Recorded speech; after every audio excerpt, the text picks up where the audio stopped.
ఇదే RTV app వార్తల్ని క్షణాల్లో చదివే అవకాశం ఉంటుంది. ఒక న్యూస్ పేపర్, ఒక టెలివిజన్ ఛానల్ మీ చేతుల్లో ఎప్పుడూ ఉంటాయి. వైఎస్ఆర్ పార్టీ అనకాపల్లి పార్లమెంట్ అభ్యర్థిగా ఈరోజు నామినేషన్ వేయడం జరిగింది.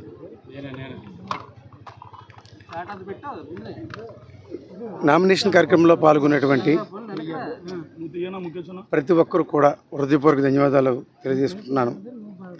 నాతో పాటు నామినేషను దాఖలు చేసేదానికి శాసనసభ అభ్యర్థి భరత్ కుమారు, మా చెల్లమ్మ, ప్రస్తుత అనకాపల్లి పార్లమెంటు సభ్యురాలు బిశెట్టి వెంకట సత్యతమ్మగా, మిగిలినటువంటి జడ్పీటీసీలు, ఎంపీపీలు, పార్టీ కేడరు, వైఎస్ఆర్ పార్టీ కుటుంబ సభ్యులు అందరూ కూడా ఈ కార్యక్రమాన్ని విజయవంతం చేయటానికి, నామినేషన్ ప్రక్రియ అట్టహాసంగా జరిగేదానికి అందరూ కూడా ఉదయం నుంచి కూడా ఈ కార్యక్రమంలో పాల్గొన్నటువంటి ప్రతి ఒక్కరికి కూడా మీ ద్వారా ధన్యవాదాలు తెలియజేస్తున్నాను.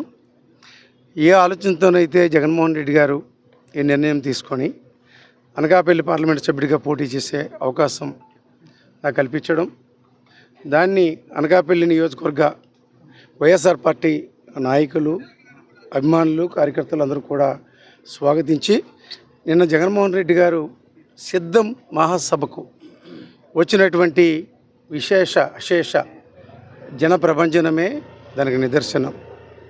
ఎంపిక చేసినటువంటి అనకాపల్లి పార్లమెంటులో ఉన్నటువంటి 7 శాసనసభ అభ్యర్థులు ఎవరైతే ఉన్నారో వాళ్ళు నన్ను ఆశీర్వదించడానికి జగన్మోహన్ రెడ్డి గారు నాయకత్వంలో మొన్న జరిగినటువంటి కార్యక్రమంలో పాల్గొని ఆ కార్యక్రమాన్ని విజయవంతం చేశారు. ఆ కార్యక్రమానికి విచ్చేసినటువంటి వారందరికీ కూడా శాసనసభ అభ్యర్థుల తరఫున, నా తరఫున, పార్టీ తరఫున కూడా హృదయపూర్వక ధన్యవాదాలు తెలియజేసుకుంటున్నాను. ఈరోజు జరుగుతున్నటువంటి పోటీ ఎవరి మధ్య జరుగుతుందో ఇప్పటికే మీ అందరికీ కూడా తెలుసు.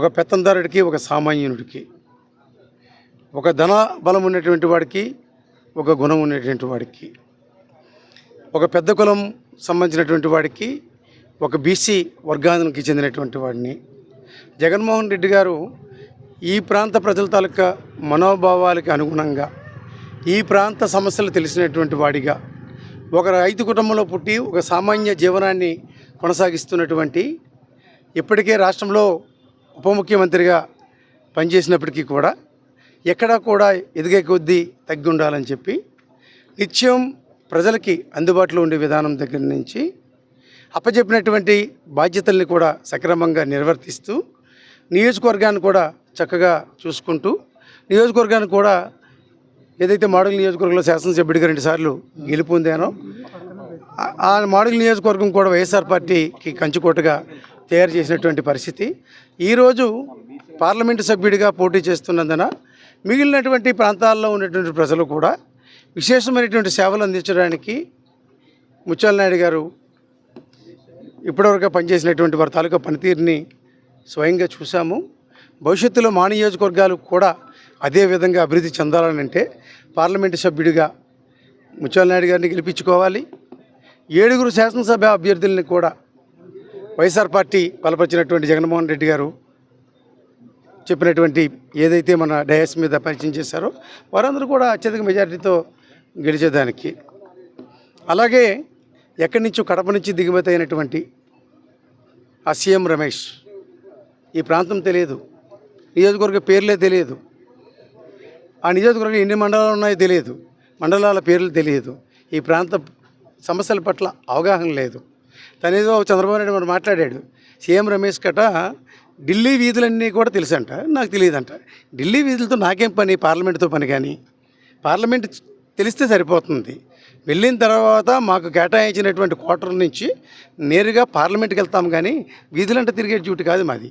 వీధులంట తిరిగే డ్యూటీ ఎక్కడుందనంటే, ఏ ప్రజలైతే మమ్మల్ని నమ్మి, ఏ ప్రజలైతే జగన్మోహన్ రెడ్డి గారి తాలూకా పాలన నచ్చి జగన్మోహన్ రెడ్డి గారు పెట్టినటువంటి అభ్యర్థుల్ని గెలిపించారో ఆ అభ్యర్థిగా పార్లమెంట్లో అడుగుపెట్టిన తర్వాత ఈ ప్రాంత సమస్యలు ఏవైతే ఉన్నాయో వాటినేమో అక్కడ ప్రస్తావించి వీలైన వాటిని సాధించుకొని తెచ్చుకునే దానికి దీని గురించి ప్రయాసపడాలి తప్ప ఢిల్లీలో ఏ వీధి ఎక్కడుంది, ఏ సందు ఎక్కడుంది వాళ్ళకు అవసరం.